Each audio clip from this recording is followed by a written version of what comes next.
কঠিন মানুষ আইব রে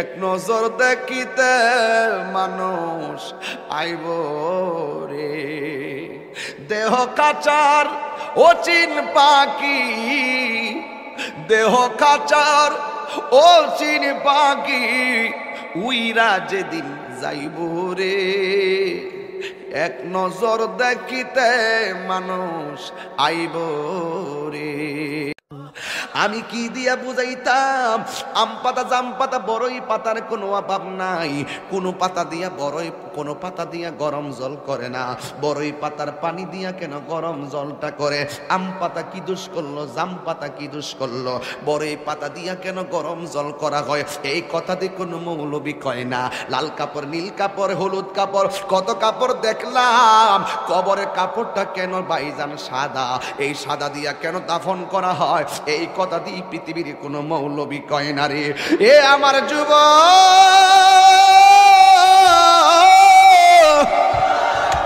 কি দিয়া বুঝাবো কবরটা কেমন ডেঞ্জারাস কি দিয়া বুঝাবো মরণটা কত কঠিন কি দিয়া বুঝাবো তাহিরের যে একটা দিন চলে যাওয়া মানে হলো আমার জীবন থেকে চিরদিনের জন্য দিনটা চলে গেছে কোটি টাকা দিয়েও এই ঘন্টার সময়টা আনতে পারতাম না এখন আমি শ্বাস ফালাইতাছি একটা টাকা বিল দেওয়া লাগে না নদীর পারে হাওয়া খাই বিল দেওয়া লাগে না পল্লী বিদ্যুতের ফ্যান বাতাস খাইলে বিল দেওয়া লাগে আইসিইউতে ঢুইকা গেলে দিনে 50,000 টাকা গোনা লাগে আমার আল্লাহ যে কত নিয়ামতের বাতাস আমরা ঢুকাইতাছে বাইরে কইরাইতাছে একটা টাকা বিল নেই না আল্লাহ কয় বিল লাগতো না শুধুমাত্র তোরা 5 বার আইসা কপালটারে মাটির মধ্যে লাগাইয়া দিবি সুবহান রাব্বিয়াল আলা বলবি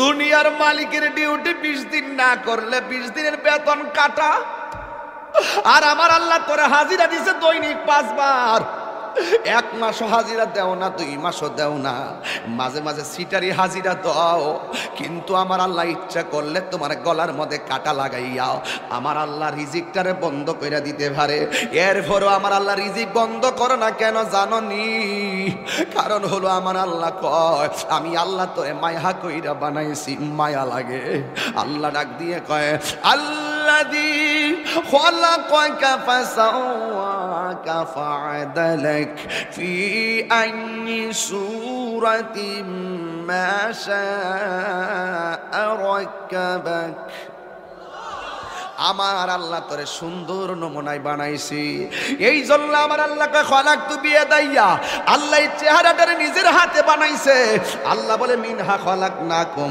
আমি এই মাটি থেকে তোরে বানাইছি মানে আদমরে বানাইছে আদম হলো ডাইরেক্ট মাটি দিয়া তৈয়ার আমরা কইলাম মা বাবার নুতফা দিয়া তৈয়ার বন্ধুরে আমার এই চেহারাটা ডাইরেক্ট আমার আল্লাহ নিজের হাতে বানাইছে এই জন্যই তো মানুষের চেহারা দিয়া কাউরে আল্লাহ দুজুকি দিবে না এই জায়গার মধ্যে পশু পাখির চেহারা লাগাইয়া দোজকে দিবে কারণ এই চেহারাটা হলো আল্লাহর কুদরতি রহস্য কথা বলেন ঠিক কিনা মানুষ হলো আল্লাহর রহস্য ও যুবক এই মানুষই আল্লাহ দুনিয়ার দিকে নিব কত বাহানা কইরা নেয় ইমানদারের রূহটা যেই মাত্র নিয়ে যাবে আল্লাহ একটা ফেরেশতারে ডাক দিয়ে বলবে ফেরেশতা জান্নাত থেকে একটা সাদা কাপড় ল একটা সাদা কাপড় লইব সাদা কাপড় লইয়া বলবে ইমানদারের কাছে যাও রূহটা আজরাইলে বের করার সাথে সাথে ওই রূহটারে তুমি কাফন দিয়ে বাইন্ডিং কইরা ফেলাইবা ও যুবক এমন ভাবে রূহটারে বাইন্ডিং করব এমন ভাবে বাইন্ডিং কইরা আসমান দিকে উড়াইয়া লইয়া যাইব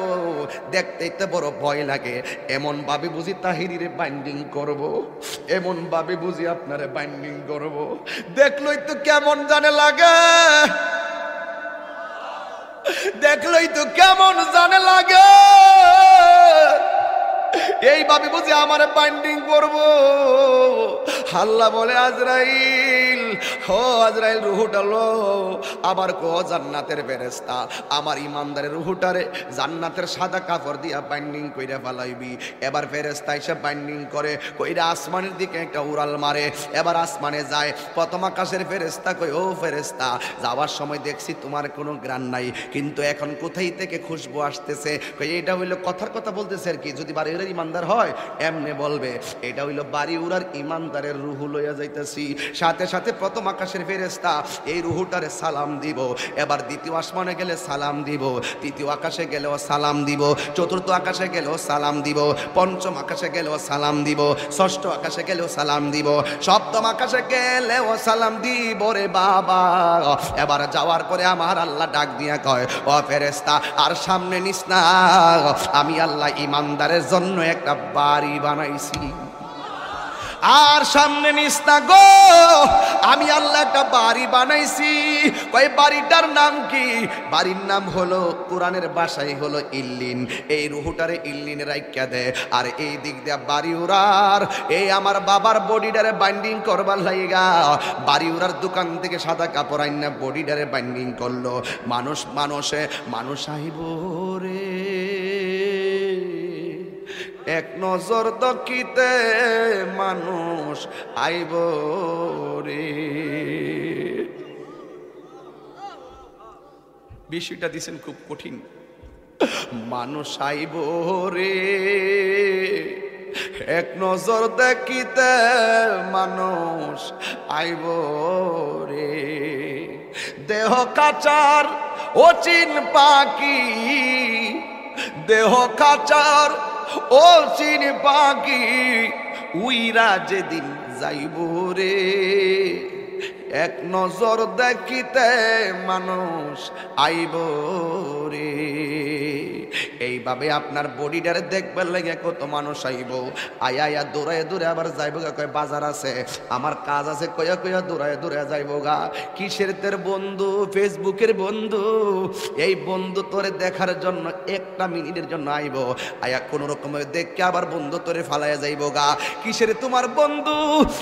কয়েকটা মিনিটের জন্য জানাজার ময়দানে যাইব, ভালো করে মাটিও দিবে না, কয়েক ক্রিকেট খেলা আছে এই কথা বইলা বন্ধু চলে যাবে। তার মানে বোঝা গেল এই দুনিয়ার বন্ধু তোমার কবরের আপন না। যিনি কবরের আপন হবে তিনি আছে শাহে মদিনা। কথা বলেন ঠিক কিনা? হাত তুলে বলো ঠিক কিনা বলো। আমার নবী কবর আসার ক্ষমতা আছে না না?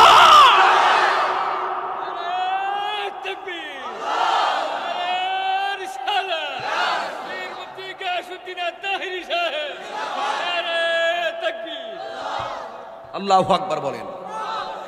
এবার ইমানদারের রুহু হলো ইল্লিনে, বডি হলো বাড়িউরা। ইমানদারের রুহুরে বাইন্ডিং করে লইয়া গেছে জান্নাতের কাপড় দিয়ে আমার আল্লাহ। আর এই বাড়িউরার ইমানদারের বডিটারে বাইন্ডিং করবার লাগে বাড়িউরার কাপড় আইনা কবর লয়ে যেতেছে। আল্লাহ ডাক দিকে এই ফেরেশতা আমার প্রেমিক যাইতেছে গড়ে, যায়া রুহুটা নিয়ে তার ভিতরে ঢুকাই দিয়া। কবরে তো দুইজন ফেরেশতা আইব, আমি তো তিনজন আইব। ওই একজন আয়া রুহু দিয়ে যাইব গা, দুইজন আয়া প্রশ্ন করবো জোরে কন্যা সুবহানাল্লাহ। সপ্তাহ কোন যাইতো না। এবার ওই কবরের ভিতরে ইমানদারের প্রশ্ন করব তিনটা। কয়টা? রসুল বলেন মৃত্যু যেমন সুখ, মৃত্যু যেমন দুঃখ, কবরও তেমন দুঃখ, কবরও তেমন সুখ, হাসরও তেমন সুখ, হাসরও তেমন দুঃখ। দুঃখের রাস্তা সুখের রাস্তা, আমরা চাইব কোন রাস্তা? তো সুখের রাস্তা চাইলে তো সুখের কাজ করা লাগবে। কারো কারো জীবনে দুঃখগুলি সুখ হয় না। আহমদ সে সুখের, নূর নবী সে সুখের আলোকিত আয়না। তার রঙে রঙিন হলে দুঃখগুলি আর দুঃখ রয় না সবার জীবনে। আল্লাহুম্মা সাল্লি মাওলানা মুহাম্মদ ওয়া আলা আলি